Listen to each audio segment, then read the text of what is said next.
My alarm clock never rings. I wake up by my internal clock. 74 years old and my body works more accurately than a Swiss movement. Every morning at 6:30, my eyes open and I look up at the ceiling of the bedroom where Alice and I have slept for 38 years. 5 years ago, I started waking up alone. The room remains as she left it. The same light blue paint on the walls, the same seashell curtains we bought on our one and only vacation in Florida. Even her hairbrush still rests on the dressing table. Sometimes I think I can smell her perfume. Sunday, the day Brandon and his family arrive. I used to look forward to these visits like a child looks forward to Christmas. Now I slowly get out of bed, feeling my joints protest after a night of immobility, and mentally prepare myself for the marathon ahead. I'm in the kitchen by 9, marinating the chicken, peeling the potatoes, making the dough for apple pie, Brandon's favorite dessert since childhood. My hands work automatically, my mind wanders. I often think back to the past at times like this. I remember Alice and I tightening our belts to raise money for a good college for Brandon. I was picking up extra shifts at the lab. She was doing custom sewing. We lived in an apartment smaller than we would have liked, drove an old car, rarely went to restaurants, all so that our boy would have what we didn't, the opportunity to choose his path without thinking about money. He went to the University of Pennsylvania, studied finance. We were so proud. Alice cried at graduation, and though I held on, I felt something clench in my chest. Our boy in his suit, with his diploma. We thought we'd done the right thing. The doorbell rings, snapping me out of my memories. I wipe my hands on my apron and go to open it. As usual, they're a half hour late. "Hey, Dad." Brandon slips past me without even giving me a hug. Haley nods with a strained smile, holding a clipboard. She never parts with it. The twins, Ashton and Ashley, 12 years old, walk silently by, staring at their phones. "Hey guys," I say. "Lunch is almost ready. Why don't you help me set the table?" The kids keep their eyes on their screens, and Haley pretends not to hear. Brandon opens the fridge and pulls out the beer I bought just for him. "Dad, did you remember that the twins have a school project next week? They have to make a model of the solar system. Isn't that a homework assignment they have to do on their own?" I ask, stirring the sauce. Brandon rolls his eyes. "You know how it's done these days. Parents help out, and Haley and I are busy at work. I thought you could, Grandpa will do it," Ashton interrupts, still on the phone.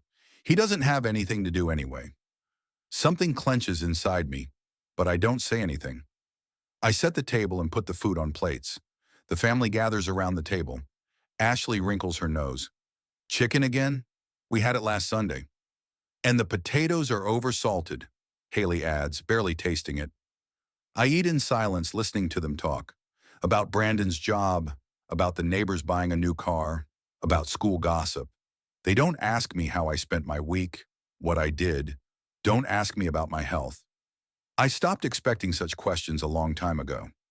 After lunch, while I'm clearing the table, Brandon comes over with a piece of paper.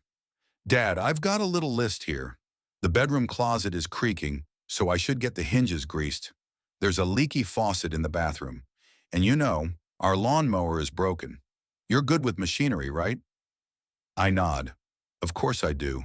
A chemical engineer with 40 years of experience in a pharmaceutical company knows how to handle more than just test tubes. "And," Brandon continued, "Haley and I want to go out to a restaurant next Friday. Can you babysit? They're big, they just need someone to be home." I'm checking my calendar in my head. Friday I was going to a meeting of my antique clock club. We get together once a month, discuss movements, restoration techniques. It's the only place where I feel needed, where my knowledge is valued.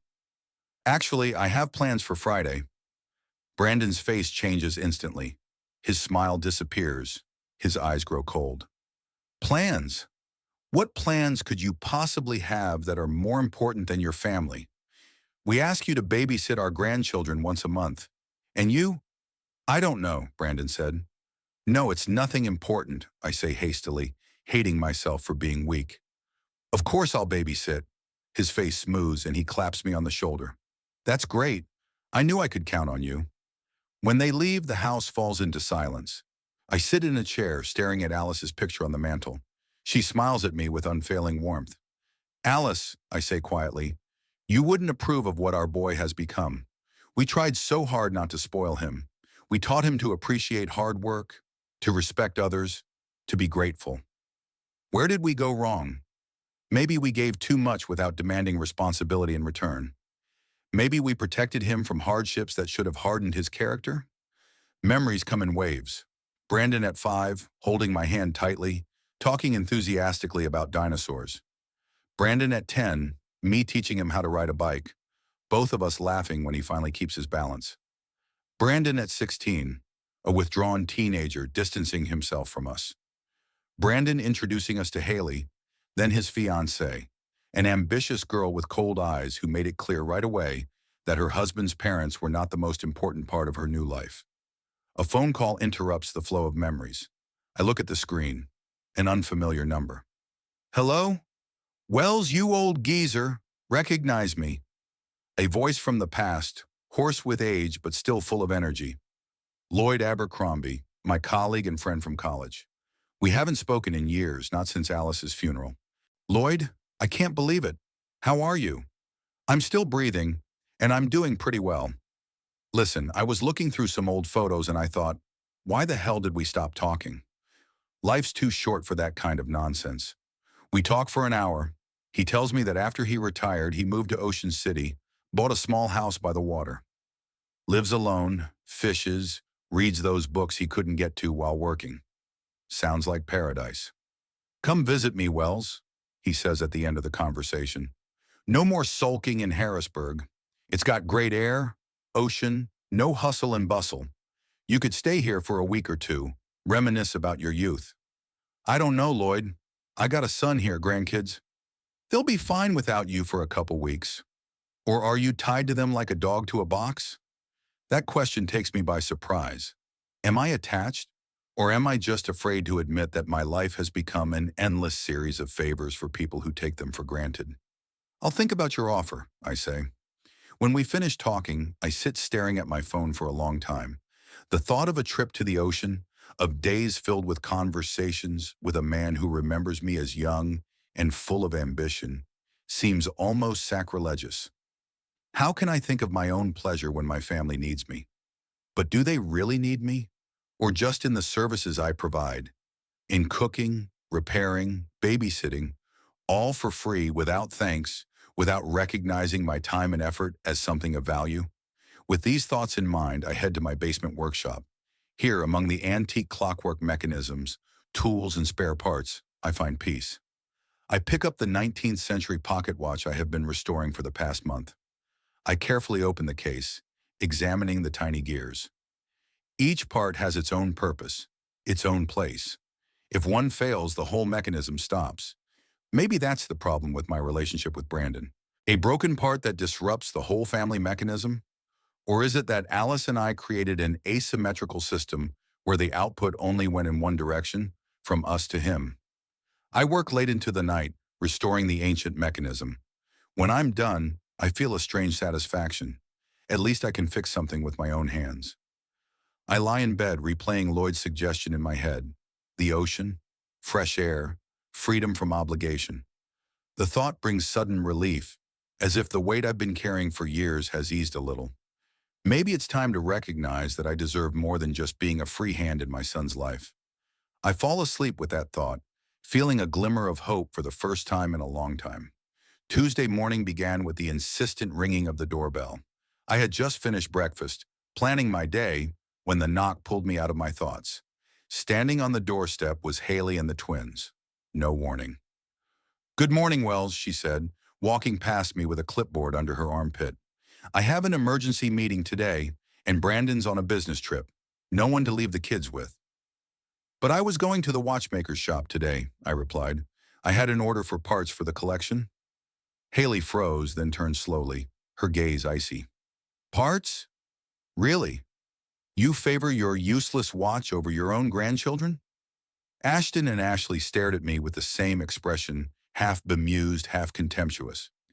They'd gotten that look from their mother, like I didn't even deserve to stand on the same ground as them. "I didn't mean it like that," I began to justify myself. "I just wish I'd known beforehand."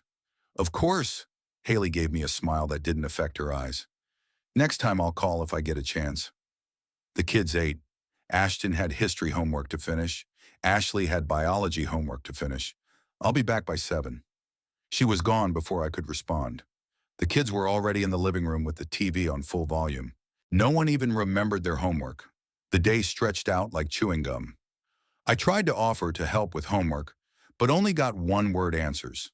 There was almost nothing in the fridge. I wasn't planning on having guests. I had to go to the store, leaving the teenagers alone, and when I returned, I found chips and soda cans scattered around the house. Haley didn't show up at 7, she showed up at 9. No apology, no thanks. Just packed up the kids and left, leaving me with a mess and a feeling of being taken advantage of. This was not an isolated incident. The next week, Brandon called for me to pick up the kids from school because he had a meeting. A day later, Haley asked me to make dinner for the whole family. They don't have time to cook and the deliveries made them tired. On Friday, they just left the kids at my door with a note saying, "We'll be back late, put them to bed." I'm being used. This thought took shape gradually, but now it stood before my eyes, bright and undeniable like a neon sign. I had become a free babysitter, cook, and handyman. The weird thing was, I was letting it happen. Nodding, agreeing, adjusting. Why? Fear of loneliness? Hope that if I'm useful, they'll start to appreciate me?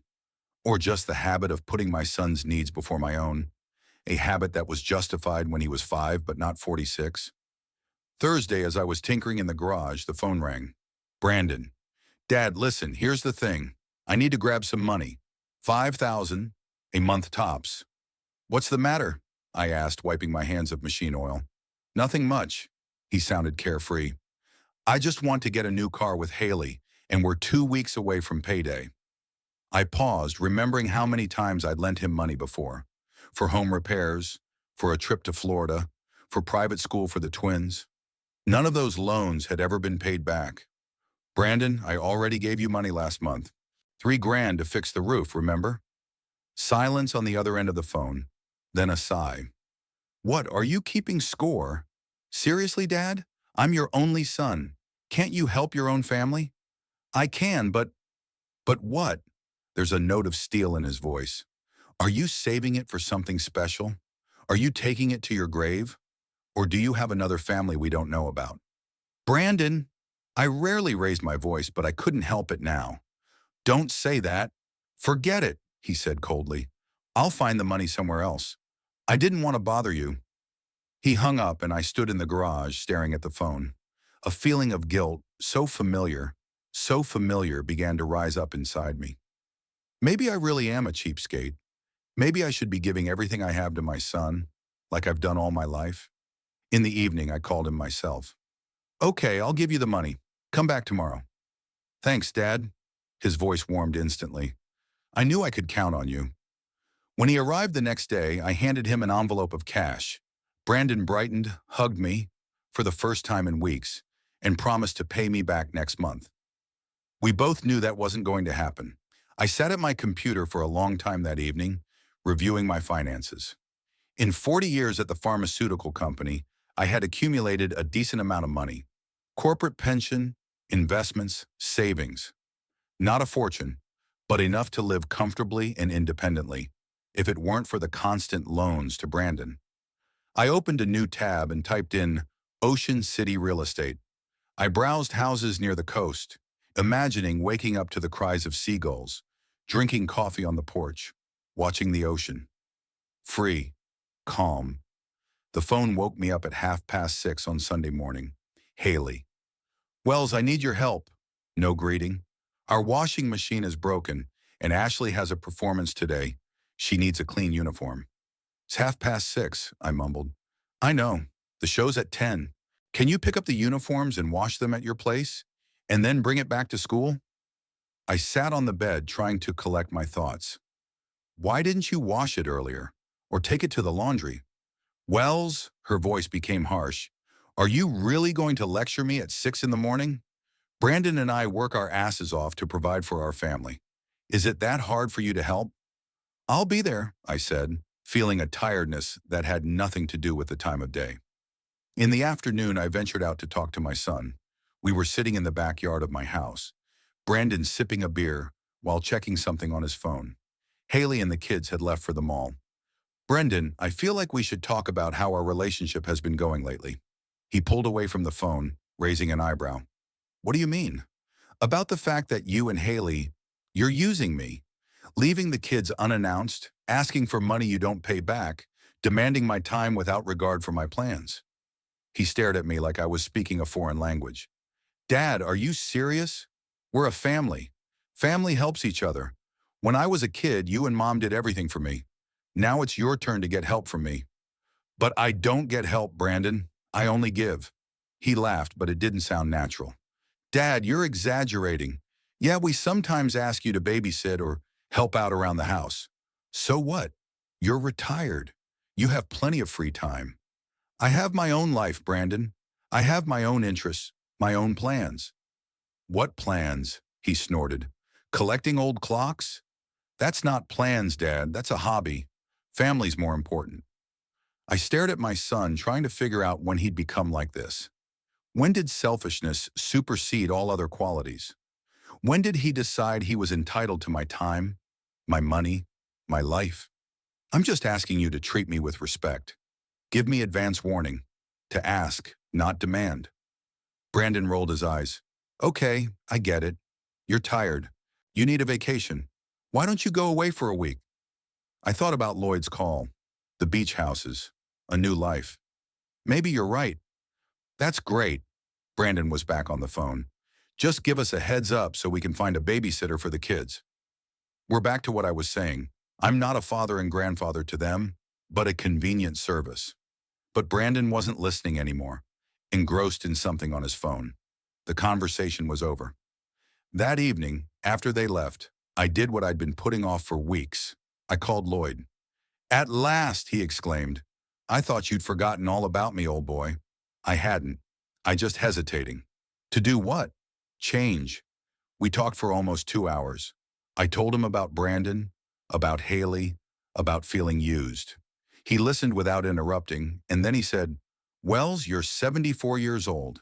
How much longer are you going to live for others? When are you going to start living for yourself? I don't know if I know how to live for myself. You'll learn. We all learn. Come visit me. Not for a week, for good. It's nice here. Quiet, peaceful. No one's pulling at you every 5 minutes, demanding the impossible. I can't just leave, I objected. I have a house, commitments. What kind of commitments? To a son who sees you as a free servant? Sell the house. Buy a new one here. Start fresh. I was silent, thinking about what he said. Think about it, Wells. Just don't take too long. Life is short, especially at our age. After the conversation, I couldn't sleep.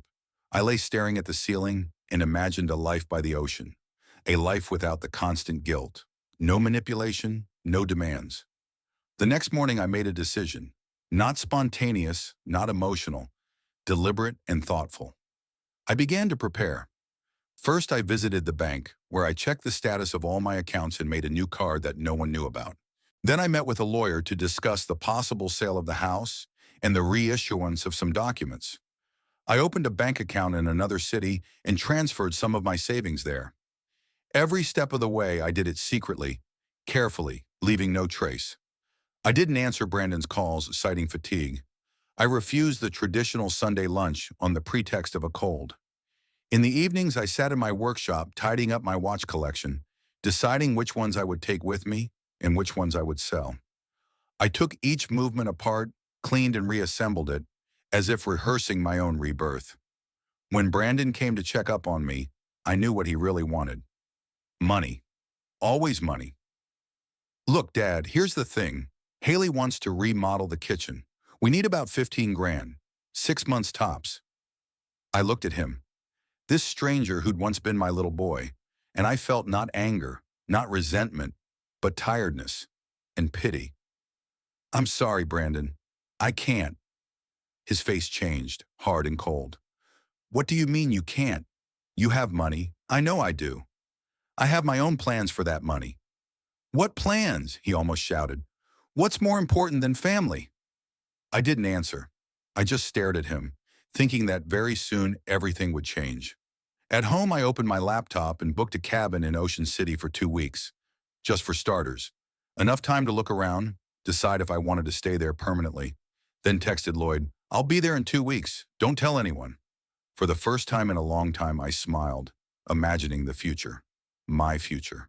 Without manipulation, without guilt, without endless demands. A future where I could be myself and not just a convenient appendage to someone else's life. I started packing.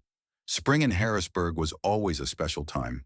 The trees in bloom, the smell of freshness in the air, the first real warmth after a long winter.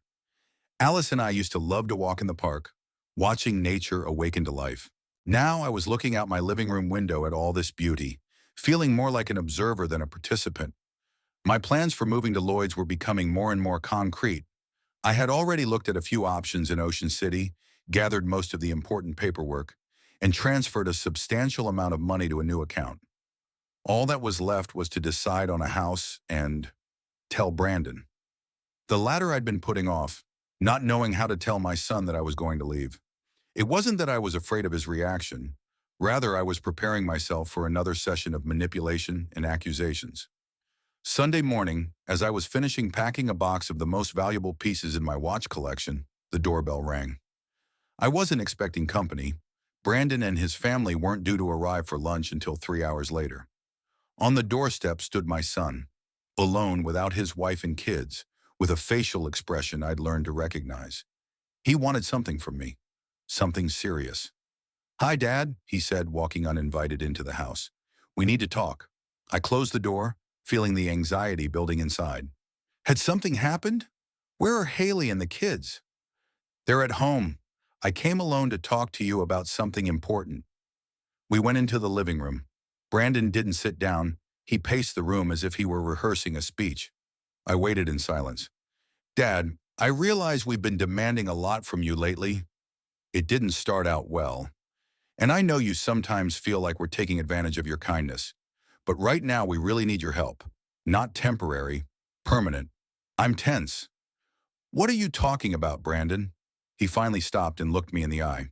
"Haley's been offered a serious promotion with a serious pay raise. But it means longer hours and the occasional business trip.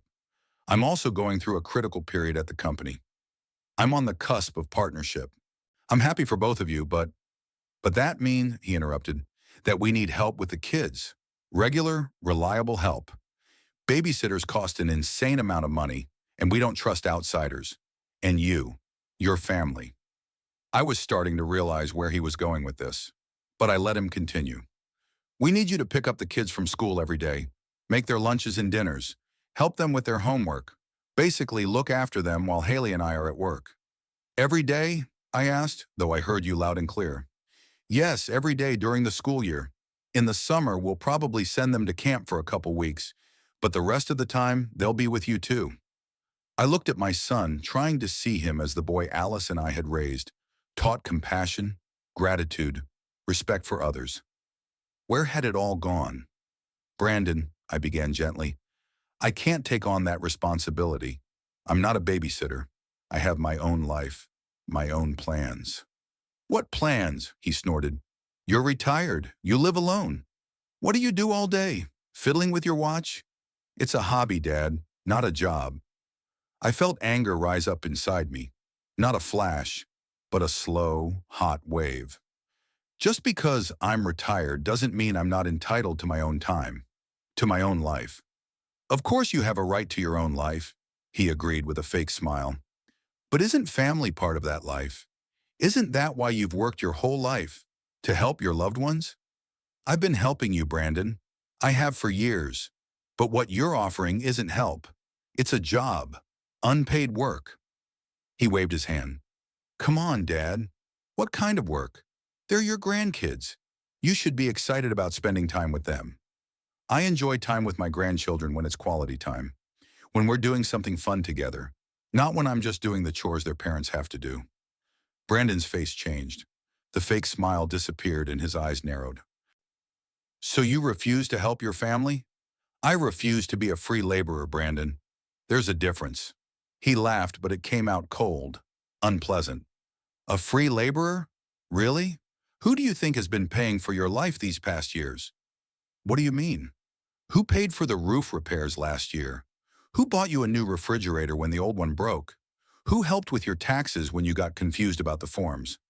I'm grateful for the help, but no, you're not grateful, he was almost shouting. You're taking everything for granted. Haley and I are helping you, and you can't do one simple thing for us. It's not one simple thing, Brandon. This is a full-time job. 5 days a week, all day. So, you got better things to do? I took a deep breath, trying to stay calm. Yeah, I have plans. What kind of plans?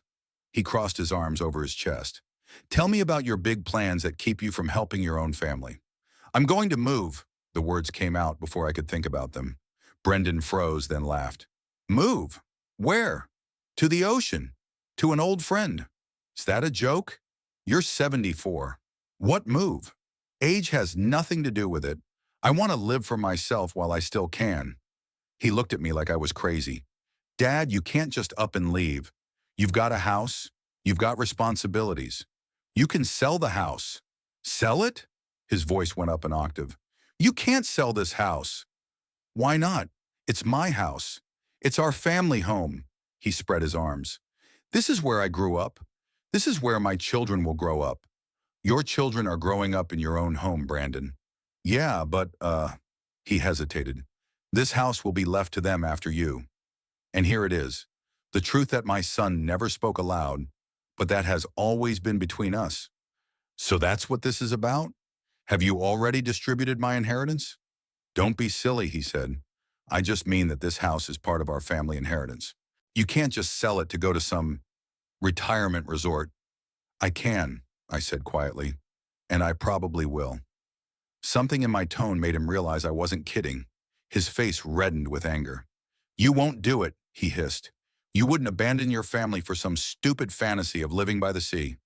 It's not a fantasy, Brandon. I've already found a place. I've already transferred the money. I'm serious. Then you're a selfish old man who thinks only of himself, he shouted. After all we've done for you. What have you done for me? My voice remained quiet but firm. Used me as a free babysitter? Taking money that you never paid back? Come only when you needed something? Ungrateful old man, he hissed.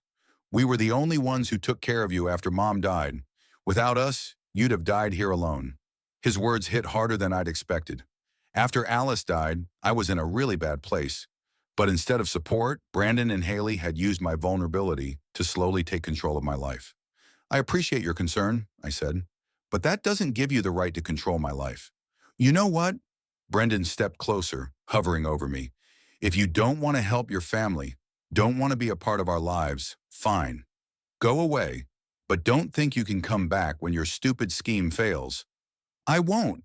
Also, he jabbed a finger into my chest, if you sell the house, you can forget about us. Forever. You won't see your grandchildren again. I looked at him, this stranger with my son's face, and I felt not pain, not anger, but a strange relief, as if a long-buried boil had finally burst. You can't threaten me with my own grandchildren, Brandon. I can and I will. Either you help us like a father and grandfather, or you're no longer family. I stood up slowly. Despite my age, I was still taller than my son. I won't let you blackmail me. This house belongs to me. My life belongs to me, and I decide what I do with it. If you leave now, his voice shook with rage, when you come back, you'll find us living here. What do you mean? You think I don't know what you're planning? You're going to go away for a couple weeks, try a new life, and when you get tired of playing the hermit, you're going to go back to your comfortable home. But that's not going to happen. If you leave, we move in, and then try to kick us out. I couldn't believe what I was hearing. Are you threatening to take over my house? This is a family home, he screamed. It's supposed to belong to the family. And you're just an old man who's lived too long. The room seemed to swim before my eyes. My son, the flesh of my flesh, just told me that I've been living too long, that I was preventing him from getting what he thought was rightfully his, my property, my home, my very life. Go away, I said quietly. What? Get out of my house. Now. You're kicking me out?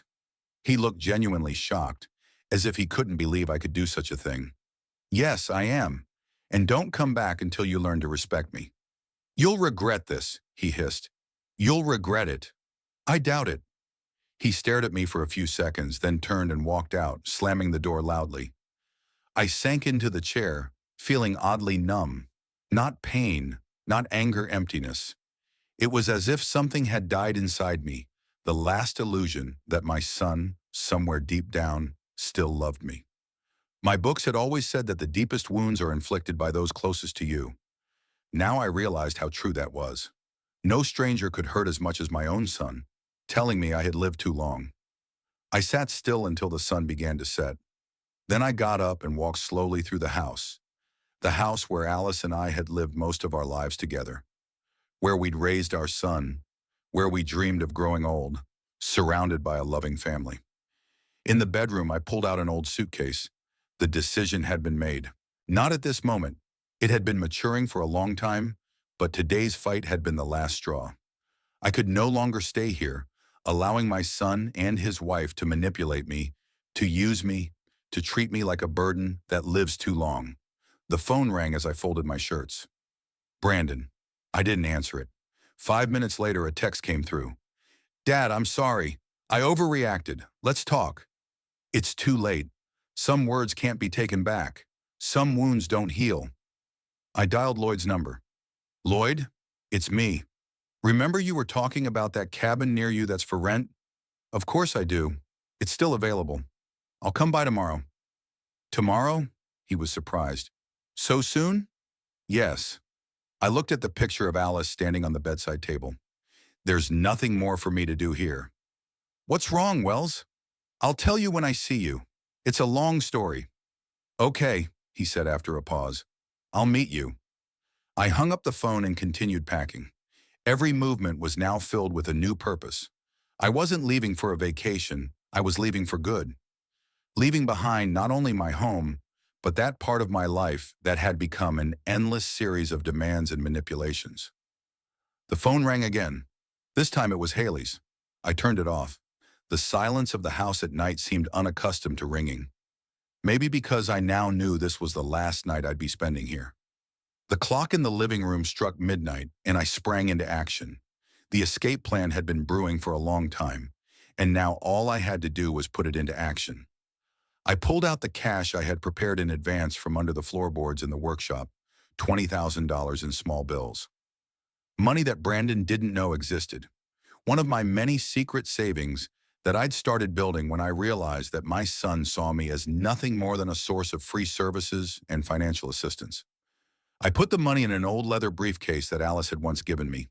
I also put the most important documents in there: birth certificate, passport, driver's license, insurance policies, house and car titles, will. Anything I might need in my new life. My cell phone was left on the dresser. It could be used to track my movements, and I wanted to disappear without a trace. The same went for credit cards. I didn't take any with me. Only cash and a new debit card issued in my name, but in a bank in another city, which no one knew about. Carefully, trying not to make any noise, even though the house was empty, I carried the 2 pre-packed boxes and the suitcase into the garage. There stood my secret, a 10-year-old used Ford, bought a month ago for cash from an elderly neighbor 3 blocks away. It wasn't luxurious, but it was reliable and, most importantly, unknown to Brandon. He'd never seen me drive it, didn't know it existed. After loading my things, I went back to the house for the last of my treasures: a silver-framed photo of Alice, the one of her laughing on the beach during our one and only vacation in Florida, a box of our wedding rings, a few photo albums holding happy moments from the past, when the family was still a family, not a battlefield. Last, I took my father's pocket watch, the only thing left of him, simple, steel, with a worn dial. It hadn't run for a long time, but it was still a symbol for me. Time was unstoppable, always going on, even when the mechanism was broken. I looked around the bedroom one last time, the room where Alice and I had fallen asleep and woken up for 38 years, where we whispered in the dark about hopes and dreams, where we held hands in times of trouble. Goodbye, home. You were a good home. I wish I could take you with me. At 3:30 in the morning, I quietly drove the Ford out of the garage, closed the door, and drove out onto the deserted street. As I left the neighborhood, I felt no sadness, just determination and a strange lightness. It was as if I were shrugging off a heavy weight I'd been carrying for years. Harrisburg was asleep when I drove through its streets for the last time. Past the building where my lab used to be, now it's a shopping center. Past the park where Alice and I used to walk on Sunday nights. Past the school where Brandon went to school, where we young parents were proud to watch his first successes. When the lights of the city were behind us, I turned on the radio. The old songs that Alice and I loved. Quiet music accompanied me as dawn slowly colored the sky a soft pink. Memories flashed through my mind. Alice on our wedding day, young, beautiful, with flowers in her hair. Our first apartment, small with a leaky ceiling, but so cozy. Brandon's birth, a tiny lump in a blue blanket. My overwhelming happiness and fear. Will we make it? My son's first steps, his first words, his first day of school, his graduation, his university, his wedding. Where and when did something go wrong? At what point did my loving boy turn into a man for whom I became just a tool, a free service? Perhaps Alice and I did too much for him without asking for responsibility in return. Maybe we didn't teach him to appreciate what he got because we never denied him anything. Or was it Haley, the woman who, from the first days we met, had looked at Alice and me as a nuisance, as an inconvenient appendage to Brandon's life, who gradually alienated him from us, driving a wedge between son and parents? No, it's not fair to blame her. Brandon is an adult making his own choices, and he chose selfishness, chose the path of least resistance, using his father rather than caring for him. The road looped between the hills. I was alone on the highway, just my old Ford and an endless stretch of asphalt running off into the distance. The freedom was intoxicating. For the first time in years, I didn't have to answer to anyone, please anyone, or coordinate my plans with anyone. By 7 in the morning, I was hungry and drove down to a roadside cafe. It was a small place with a shabby sign, plastic tables, and the smell of fresh coffee. It served a real American breakfast: scrambled eggs with bacon, pancakes with maple syrup, toast with jam. All things Haley considered junk food and forbade cooking for her grandchildren. "Where are you headed, sir?" the waitress asked, filling my cup of coffee. "To the ocean," I answered, and the words sounded like a promise to myself. She smiled. "It's a great time to go to the ocean. It's warm enough, but it's not hot yet." I nodded, feeling a strange kinship with this strange woman who didn't know my story, but understood the main thing. I was on my way to a new life. After breakfast, I got behind the wheel again. My phone stayed at home, but I imagined what was going on there now. Brandon is probably calling, angry that I'm not answering. Maybe he's already arrived at the house, discovering that I'm gone, that the garage is empty. What's he feeling? Anxiety? I don't think so. More like irritation. His plans to use me as a free babysitter are falling apart. Or hasn't he figured it out yet? Does he think I just went away for a day or two to cool down after the fight? That I'll be back soon, guilty, ready to compromise, like I always do. Not this time, son. Not this time. The day turned to evening. I'd traveled over 300 miles, but I didn't feel tired. On the contrary, every mile that separated me from my past life gave me energy. Only when it was finally dark did I decide to stop. The roadside motel was no different from 1,000 others. A one-story building, a neon sign, a creaky bed, thin walls. But for me, this faceless room was a symbol of freedom. No one knew me here. No one expected me to cook, clean, babysit, give money. I took a hot shower, changed into clean clothes, and lay on the bed, staring at the ceiling. Thoughts of Brandon wouldn't let go. Not anger, more like a deep sadness. How could it be that my son had turned into a man for whom it was natural to say to his own father, "You're just an old man who's lived too long"? That phrase burned my soul with a scorching iron, not because it was particularly cruel, but because it spoke the truth. In my son's eyes, I was really just an annoying nuisance, an inconvenient old man who was somehow still alive when he should have already made way for the young. I closed my eyes and the image of Alice appeared before me. What would she say now? Would she condemn my escape? I doubt it. She was always softer with everyone, but tougher with those who overstepped the bounds of propriety. Disrespect is the unpardonable sin, she used to say. Brandon had long ago crossed every conceivable boundary of disrespect. With these thoughts, I drifted into sleep. Deep, peaceful, dreamless sleep. For the first time in a long time, I slept without worrying about tomorrow, without waiting for the next call with demands or requests. I woke up at dawn, habitually at 6:30. For a few seconds, I couldn't understand where I was. The ceiling was unfamiliar. The bed was strange. Then I remembered. I had run away. At 74, I ran away from home like a teenager. I smiled at the thought. Why not? Is there an age limit on the search for happiness? On the desire to live the rest of your life with dignity, with respect for yourself? Quickly packing my bags, I checked out of the motel and got behind the wheel again. It was another 200 miles to Ocean City, where Lloyd was waiting. The road finally went along the coast. I rolled down the window, breathing in the salty sea air. Alice loved the ocean. We had planned to move closer to the water after retirement, but her illness had ruined those plans. Now I was pursuing our dream alone. Driving through a small coastal town, I stopped at an observation deck. The sun was already high, and the ocean was shimmering with millions of glows. I stood looking out at the endless horizon and felt something inside me heal. It was like a salty wind was blowing away the lingering pain that had been accumulating for years. I took my father's pocket watch out of my pocket and opened the lid. The hand still showed 4:37, the time at which the mechanism had stopped years ago. But now it seemed symbolic. The past was frozen, but the present and future flowed freely. I did it, Alice, I whispered, looking out at the ocean. I had finally begun to live for myself. The wind ruffled my gray hair. The sun warmed my face. For the first time in years, I felt truly alive. Back in the car, I pulled out a map to refine my route. Old-fashioned, yes, but I'd always preferred paper maps to navigators. About 3 more hours of driving, and I'd be in Ocean City. A new home, a new life, a new chapter. The road meandered along the coast, taking in all the new vistas. Small towns were replaced by stretches of wild beach.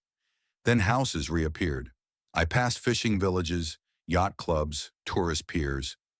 Life everywhere was bustling in its own way, and nowhere was Brandon and his constant demands. About halfway there, I stopped for lunch at a small restaurant specializing in seafood. I ordered fried calamari and a glass of white wine. Haley was always criticizing my unhealthy habits, but I found I could no longer hear her voice in my head. Freedom came in small ways. The right to order what you want without worrying about other people's opinions. At a neighboring table sat an elderly couple, holding hands and talking softly. I watched them with slight envy. This was what Alice and I could have now, an old age together, filled with quiet joys and mutual support. Fate had decreed otherwise, but I was grateful for the years we had spent together.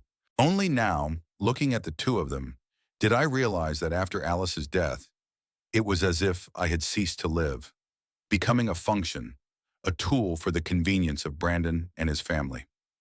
After I paid, I got back behind the wheel. The ocean disappeared from view, then reappeared around the curves of the road. The sky was beginning to cloud over, the promise of rain by evening. But even overcast weather could not spoil my mood. I was free, truly free, for the first time in years. Wells Pinkerton, 74 years old, was starting life with a clean slate. At an age when many are already preparing for the final chord, I was opening a new score. And the thought filled me not with fear, but with delight. Toward evening, the first signs for Ocean City showed up. I dialed Lloyd's number from the payphone at the gas station. I didn't want to buy a new cell phone ahead of time. I preferred to remain invisible. Lloyd, it's me. I'll be there in about an hour. Oh, great. His husky voice sounded energetic. I made dinner.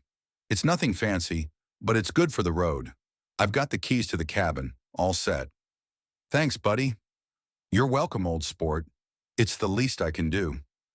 As I hung up the phone, I felt a surge of gratitude.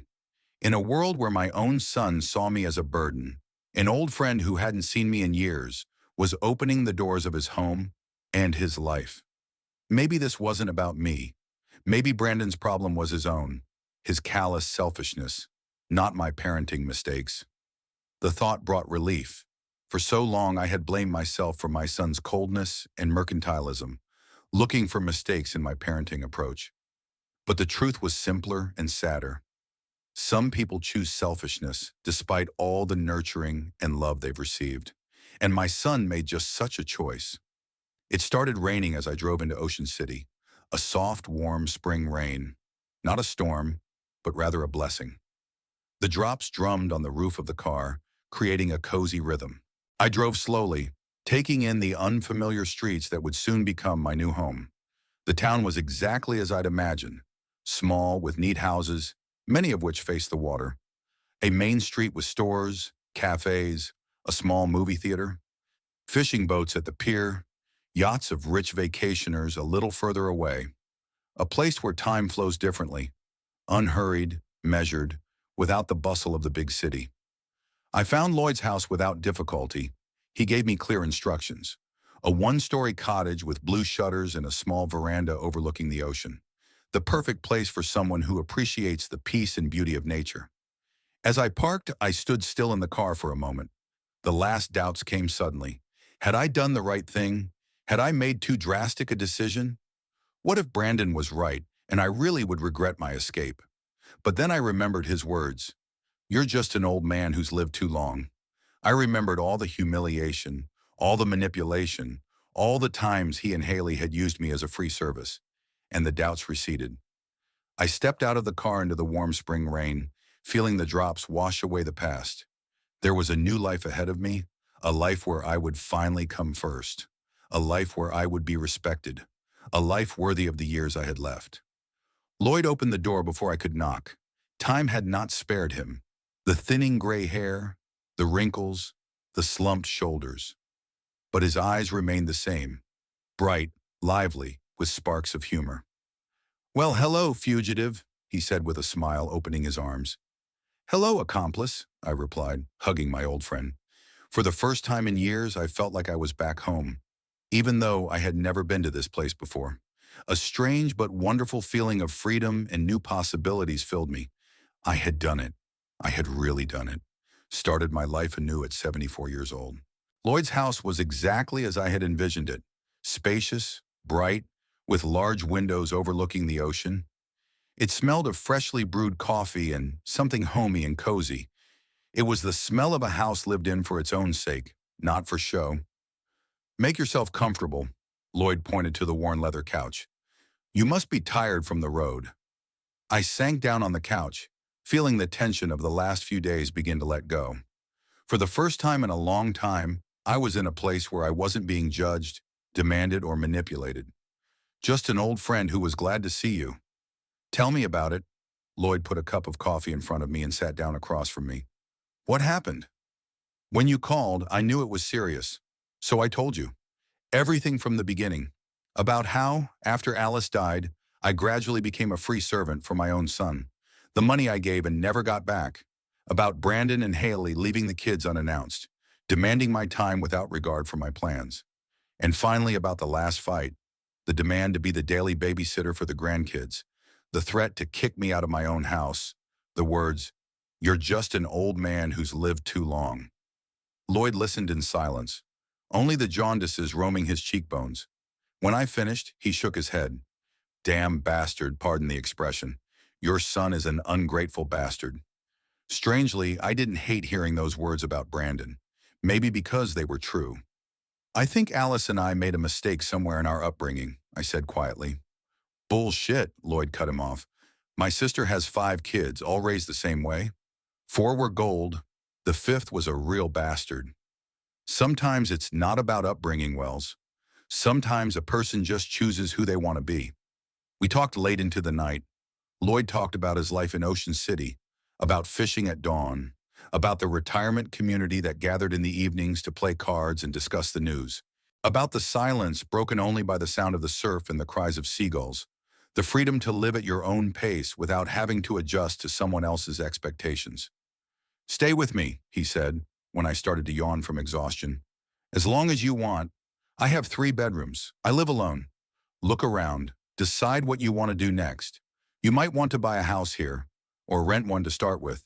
Either way, you don't have to make any rash decisions. Thank you, friend. I was touched by his offer. I didn't plan to stay long. Stay, he repeated. I'll enjoy the company too. That night I slept soundly without dreams. The sound of the ocean outside the window was the best sleeping pill. In the morning I woke up rested, with a clear head and a strange sense of lightness, as if I'd thrown years of weight off my shoulders. Lloyd was already in the kitchen making breakfast. Did you sleep well? He asked, flipping pancakes in a frying pan. Never better. Good. After breakfast, I'll show you around town, and then we'll stop by the house I told you about, the one that's for rent. It's not far from me, literally a 10-minute walk. The day flew by. Ocean City turned out to be exactly as I dreamed.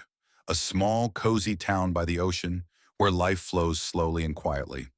We walked along the waterfront, went to a local restaurant for lunch, visited a small but surprisingly rich local history museum. The cottage Lloyd showed me exceeded all my expectations. Small but bright, with a separate workshop where I could spend my hours, and most importantly, with a veranda overlooking the ocean directly. The owner, an elderly artist, was leaving for a year in Europe and was looking for a reliable person to look after the house. I'll take it, I said without thinking. Are you sure? Lloyd raised an eyebrow. You didn't even ask me the price. I'm sure. That evening, back at Lloyd's place, I finally decided to check out what was going on in Harrisburg. Without turning on my old cell phone, Brandon could trace it, I asked Lloyd to call our mutual acquaintance still living there. Tell him to just tell him the latest local news, I instructed. Don't mention anything special, just chat. Lloyd nodded and dialed a number. I sat next to him, close enough to hear the conversation. Hey, Raymond. Yeah, it's been a while. I'm doing good. How are you? How's things in Harrisburg? What's new? I tensed up, expecting to hear something about my disappearance. And I was right. Yeah, there's a story here. Raymond's voice sounded excited. Remember Wells Pinkerton? He disappeared. Disappeared, nobody knows where. His son's been looking everywhere for him, even called the police. Put up ads all over town, did an interview on local TV. Really? Lloyd faked a look of surprise. What happened? Nobody knows for sure. His son says that Wells lately has been absent-minded, forgetful. Maybe he has a memory problem. At his age, things happen. Maybe he got lost. Maybe he decided to go somewhere and forgot to tell you. That's all the town's talking about. How's your son? He must be worried sick, huh? Lloyd gave me a meaningful look. Yes, he is, Raymond chuckled, especially when it turned out that the old man had taken all his papers and a large sum of cash. Looks like he left for a reason. And the son, they say, is in a panic. They have some problems with the kids there. No one to pick them up from school, no one to cook. Brandon's wife even took a leave of absence to deal with the problem. Apparently, the old man helped them out a lot. Yeah, it's a bad situation, Lloyd said. Yeah, although between you and me, I never liked Brandon Pinkerton much. Arrogant guy. Everybody owes him money, and he owes nobody anything. Anyway, if you hear anything about Wells, let me know. He was a good man. I will, Lloyd promised, and hung up. We looked at each other in silence. Then Lloyd shook his head. Gee, your son declared you a runaway old man with memory problems. To make himself look good, I suppose. I didn't feel angry, just tired and disappointed. Brandon was still true to himself. Even now, he was only thinking about making himself look good and making me look pathetic and weak. And now what? Lloyd asked. Call him? Explain that there's nothing wrong with your memory? I thought about it. Part of me wanted to call, to vent all the bitterness and frustration I was feeling. But the other part of me knew there was no point. Brendan wouldn't hear, wouldn't understand, wouldn't change. No, I decided. But I want him to know that I left on purpose. It was a choice, not senility. The next day we visited the lawyer, an elderly but energetic man whom Lloyd had known for years. I explained the situation, leaving out the emotional details, and asked him to draft a formal letter. Nothing much, I said. Just a notice that I was alive, well, sane, and had decided to start a new life away from my family. The lawyer nodded, not asking any more questions. An hour later, the letter was ready, dry, formal, unemotional. I hereby give notice that I, Wells Pinkerton, have left Harrisburg of my own free will, being fully conscious and of sound mind. I have made the decision to live apart from my family and desire no further contact. All estate and probate matters will be resolved through this law firm in due course. Please respect my decision and my right to privacy. I signed the document, and the lawyer promised to send it to Brandon within a day. That will stop him from trying to declare you incompetent, he explained. Now it's officially confirmed that you're of sound mind and that you left the house voluntarily. Back at Lloyd's, I felt strangely relieved. The circle had closed. Brandon would know that I'd left consciously and not in a fit of senile madness. He'll know he can't manipulate me anymore, that he would have to deal with his problems on his own. Paying the babysitter, cooking, cleaning the house, helping the kids with their homework. All the things that he thought were too burdensome for him, but just right for an old man who's lived too long. Now we can start a new life, Lloyd said, pouring whiskey into glasses. No looking back. We sat on the veranda, looking out at the ocean. The sun was slowly sinking toward the horizon, coloring the water golden and purple. A beautiful sunset, one of many I had yet to see in this place. To new beginnings, Lloyd toasted. To freedom, I added, and we clinked glasses. That evening I got a call from the owner of the cabin, saying I could move in tomorrow. Everything was ready. I thanked her and said I would. I didn't want to abuse Lloyd's hospitality, though he insisted that I could stay as long as I wanted. At night, lying in bed, I thought of Brandon. How would he react to the letter? Would he be angry? Upset? Would he feel relieved that he no longer had to pretend to be a caring son? Or maybe, though I wasn't really counting on it, reflect on his own behavior, on what had driven his father to such a drastic decision. In the morning, Lloyd and I were having breakfast on the veranda when his phone rang. It was Raymond from Harrisburg again. "Lloyd, you're not gonna believe this." His voice sounded excited. "That old man, Wells Pinkerton I was talking about, he's not missing. I mean, he was missing, but on purpose. He ran away from his family." "Really?"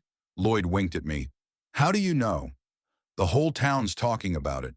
His son got a letter from his lawyer. Wells officially stated that he left on his own, of his own free will, and doesn't want any more contact with his family. Can you imagine that? At 74 years old, to leave everything and go."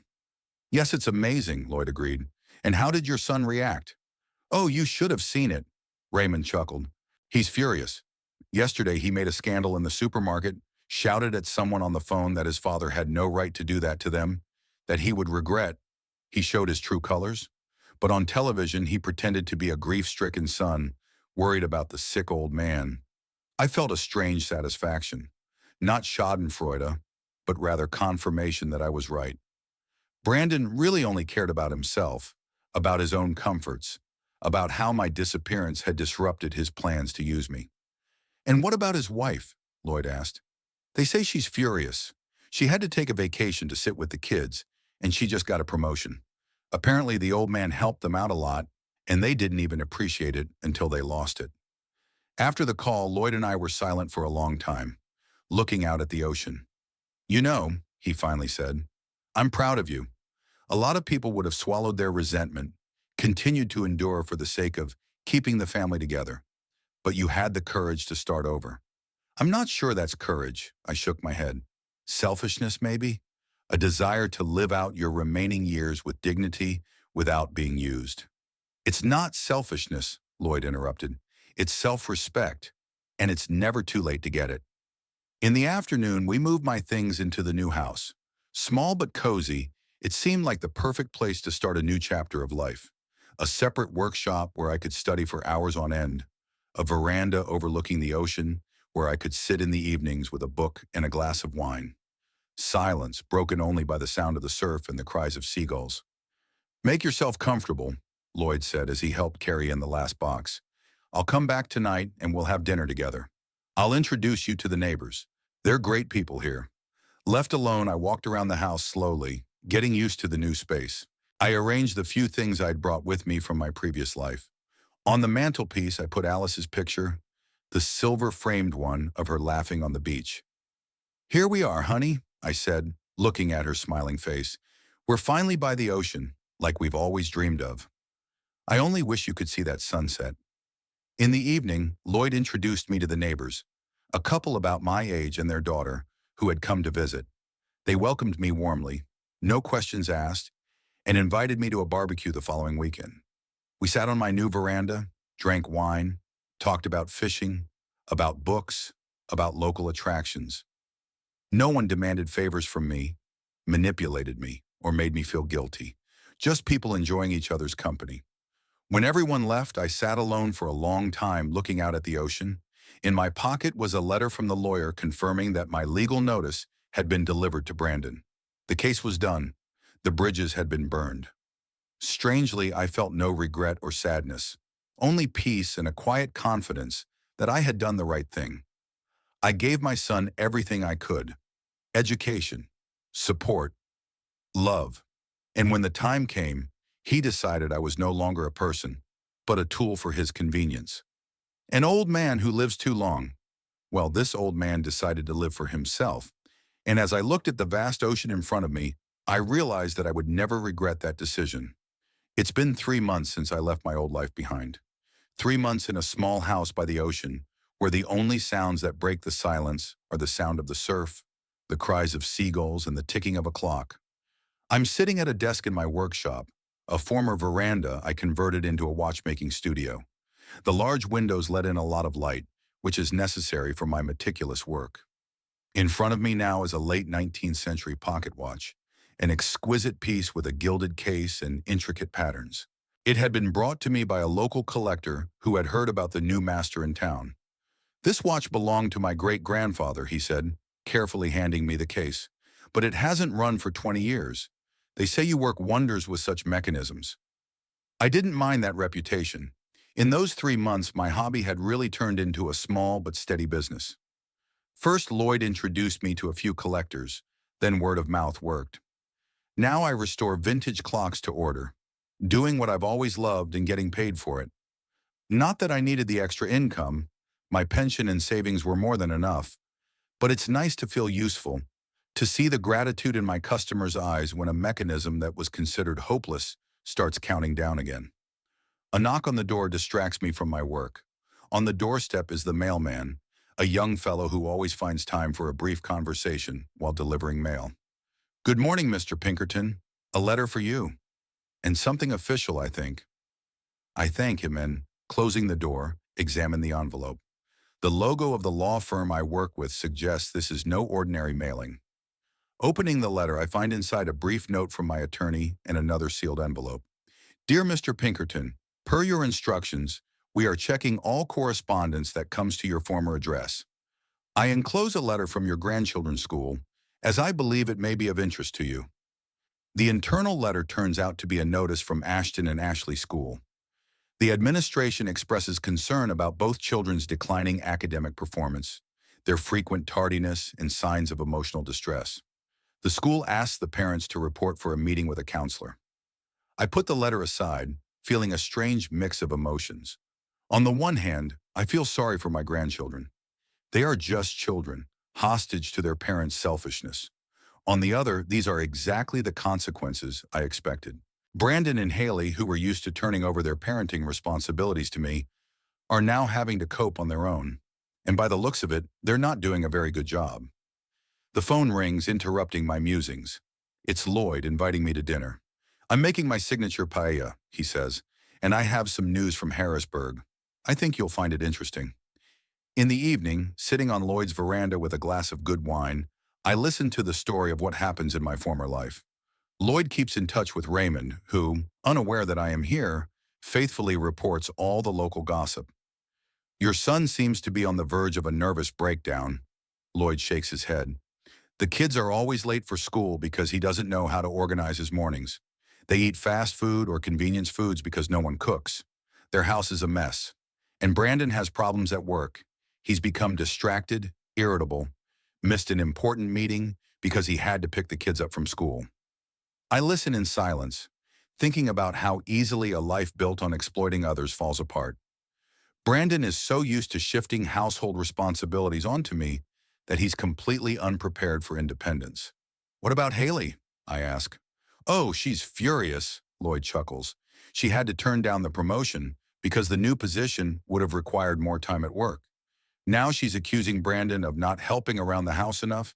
They fight all the time, even in public. And the kids? According to Raymond, they feel abandoned. The parents are too busy fighting among themselves to pay attention to them.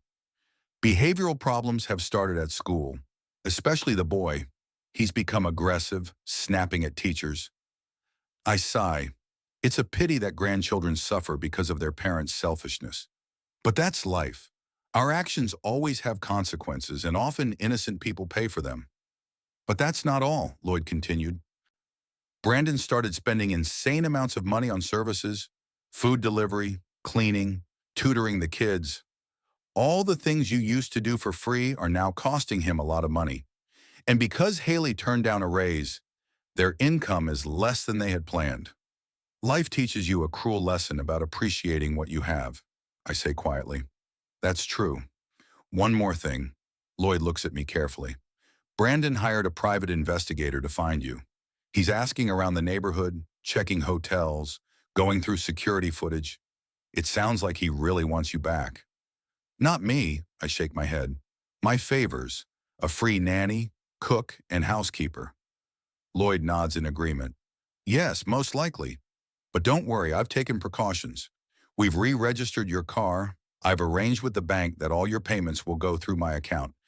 The detective can search all he wants, but he's not coming here. I appreciate Lloyd's concern. He didn't just shelter me when I escaped from Harrisburg. He was my guide to a new life. He introduced me to my neighbors, helped me with all the paperwork, told me which doctors to go to and which stores to buy groceries from. Thanks to him, I quickly became part of the local community, small but friendly. A week later, another letter from the lawyer arrives. This time it's an envelope with Brandon's handwriting inside. I stare at it for a long time, hesitant to open it. I don't want to dive back into the world of manipulation and guilt I left behind, but curiosity takes over. Dad, I know you get these letters through your lawyer. Please read to the end. I made a terrible mistake. I didn't realize how much you did for us until I lost you. Now everything's falling apart. The kids are miserable. Their grades are down. Haley and I fight all the time. I'm failing at homework, at work, at parenting. Please come back. I know I've hurt you. I've said terrible things. I apologize. We all miss you very much, and I don't read to the end. I fold the letter carefully and go out onto the veranda where I have a small barbecue grill. I light the fire and throw the letter into the flames. I watch as the paper blackens, curls, turns to ash. There's no turning back. In the evening, I go to a meeting of the local antique clock club.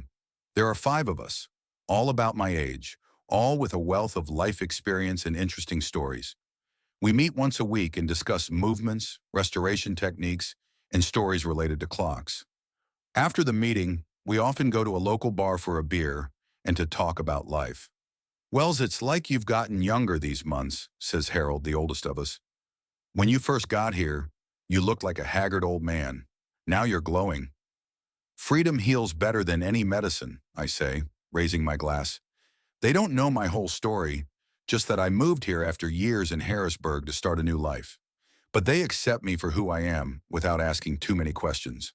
That's one of the things I appreciate about the local community. Respect for personal boundaries. Another month passes. My watchmaking workshop is thriving. Now I'm getting movements not only from locals, but also from collectors in neighboring towns. I have even hired an assistant, a 16-year-old boy who has shown an interest in watchmaking. He comes after school 3 times a week, and I teach him the basics of the craft. He has the curiosity and attention to detail that many of today's teenagers lack.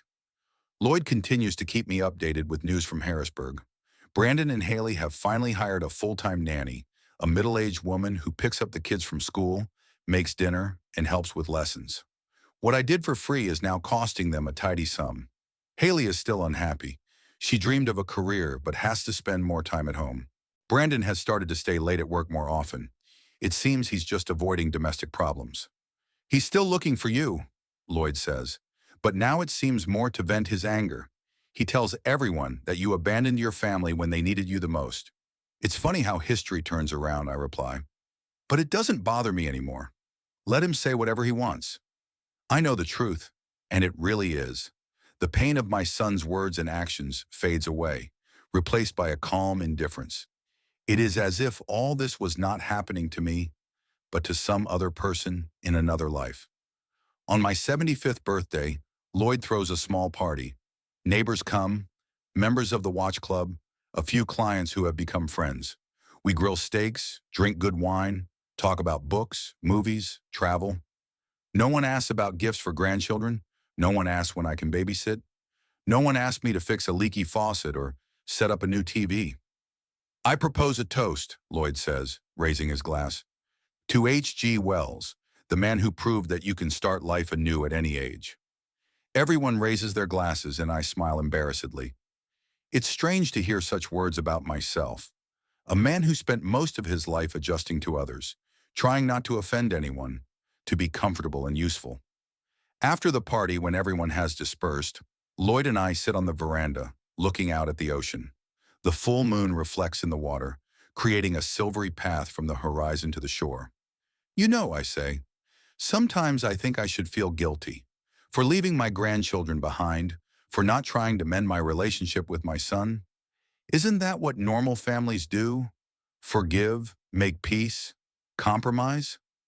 Lloyd is silent for a long time, then shakes his head. Compromise is when both sides sacrifice something for the common good. You and Brandon didn't compromise. You gave, he took. That's not family, Wells, it's exploitation. I nod, realizing he's right. Brandon never saw me as a person with my own needs, my own desires, my own right to respect and dignity. To him, I was just a tool, a convenient adjunct to his life. I've lived a long life, I continue to think out loud. Working, raising my son, taking care of my wife. Always for someone, always for someone. Maybe it's my time to live for myself. Exactly, Lloyd raises his glass. To a new chapter in your life. We clink glasses and I feel the last vestiges of doubt dissolve into the night air. Brandon made his choice, the choice of selfishness and consumerism toward his loved ones. I've made mine, the choice of self-respect and freedom. In the morning, I wake up with a sense of peace and clarity. I have breakfast on the veranda looking out at the ocean. Then I go to the workshop. Waiting for me is a clock that needs to be brought back to life. The mechanisms that stopped years ago, under my hands, begin to count down again. A quiet, rhythmic ticking fills the room, a reminder that time continues to pass, taking away the past and opening up new possibilities. At noon, my young assistant arrives. Today, I will teach him how to clean the anchor mechanism of a 19th century pocket watch. The work requires patience, attention, accuracy, qualities that are rarely valued nowadays in a world of quick fixes and disposable things. But the boy grasps it on the fly, his eyes burning with interest. Perhaps in him grows a future master who will continue the traditions of our vanishing craft. In the evening, Susan, a neighbor, a widow about my age, stops by. She brings a homemade pie. We drink tea on the veranda, talk about books, about music, about trips we'd like to take. In her eyes, I see warmth and understanding, maybe even something more. Who knows what the future will bring? I am open to new possibilities, new connections, new feelings. When she leaves, I am alone on the veranda, looking up at the stars. Somewhere out there, in another life, Brandon is still angry with me, still thinks I should have stayed, should have continued to serve his convenience without complaint. But here, in this reality, I am finally free. Free to live for myself, to honor myself, to appreciate every moment of the time I have left. I close my eyes, breathing in the salty sea air, and smile.